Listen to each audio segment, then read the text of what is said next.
அனைவருக்கும் வணக்கங்க. நான் கோயம்புத்தூர்லேருந்து பாரதி பேசுகிறேங்க.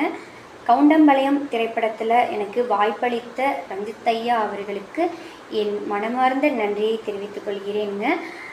இந்த படத்துடைய ப்ரொடியூசர்ஸை சுப்பிரமணிய ஐயா அவர்களுக்கும் எஸ்பிஎஸ் பழனிசாமி ஐயா அவர்களுக்கும் என் நெஞ்சார்ந்த நன்றியை தெரிவித்துக் கொள்கிறேன்.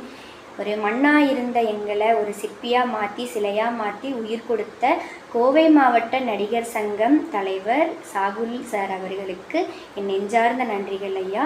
அவர் இல்லைன்னா இந்த வாய்ப்பு எங்களுக்கு கிடச்சிருக்குமா என்னன்னு தெரியலை. ஸோ அதனால் ரஞ்சித் சார் அவர்களுக்கும் பழனிசாமி ஐயா அவர்களுக்கும் சுப்பிரமணிய ஐயா அவர்களுக்கும் கோவை மாவட்ட நடிகர் சங்க தலைவர் சாகுல் ஐயா அவர்களுக்கும் என் நெஞ்சார்ந்த நன்றியை தெரிவித்துக் கொள்கிறேன்.